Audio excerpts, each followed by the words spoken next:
въпрос наистина за съдействие между две институции, в случая общината и колегите от Здравното министерство, от болницата. Защото всъщност и нашите служители, които ежедневно залавят, все пак те определени риски има при работа с тези животни, те също са вакцинирани, но доверие трябва да има и нещо повече. Ние трябва да спестим наистина.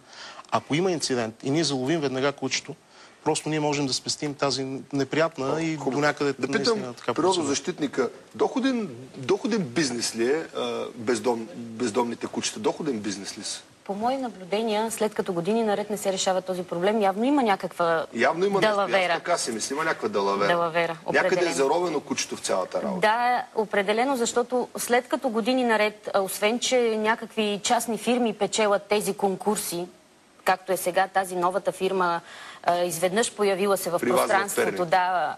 А то се наливат огромни пари не само от данъкоплатците. То Европейския съюз по екологични програми отпуска иначе тези... Международни неправителствени организации. Много ми е трудно да убеда хората, че не ние сме техния враг, не кучетата са техния враг. Кучетата са най-малко виновни за това, че са на улиците, нали? За тях отговаряме ние.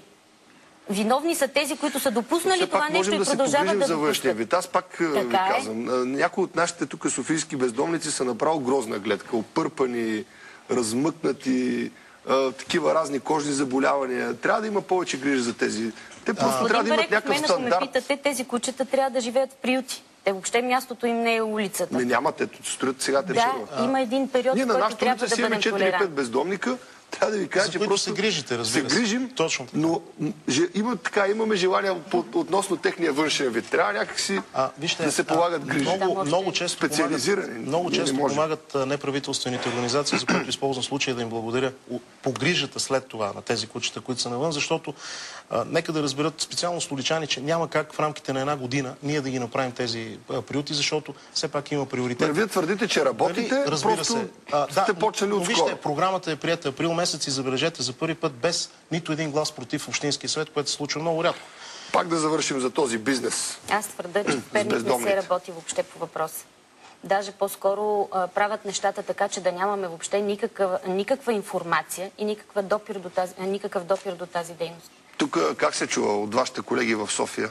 Еколозите добре ли работят с връзка? Да, определено. Мисля, че има наблюдение, че това предприятие работи, има статистика на БАН, доколкото знам, че броят на кучетата е намалял. И то наистина БАН изследва и доказа, че макар и визуално да се вижда, че не е така, нормално е. Може би мигрират пък, може би от един квартал отиват. Да, вижте, ако вие се грижите добре с тях, вашия квартал се разчува. Не, те просто отиват да търсят храна. Разчува се в кучешките среди.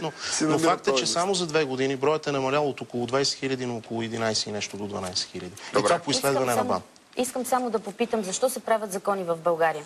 Законът за защита на животните... За да не се спазват. Да, за да не се спазват и да няма кой да ги контролира. Не всички стават за спазване. Някои са си направо... Но не навсякъде не се спазват.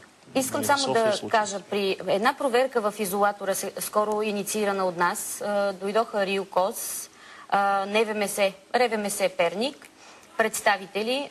Първото нещо, което Регионалната ветеринарно-медицинска служба. Регионална ветеринарно-медицинска служба. Значи, първо, природозащитната ни организация в уречения час беше на мястото, проверката беше приключила. Не ни допуснаха вътре. Преди да е почна. Не ни допуснаха вътре. С разрешение лично на директора на РВМС Перник, аз бях допусната вътре единствения представител, след като беше приключила проверката. И представителът на РВМС ми каза, че той няма право да глобява извършителите, стопанисващите изолатора по Закона за защита на животните. Току-що се консултирах с господин Найденов. Кажете ми къде е истината. Кой ще глоби тези хора? Благодаря ви за този разговор. Ще продължим да следим и тази тема. Много са темите, които трябва да следим, защото без намесата на медиите, особено най-влиятелните, наистина нещата не се случват. Новините на BTV.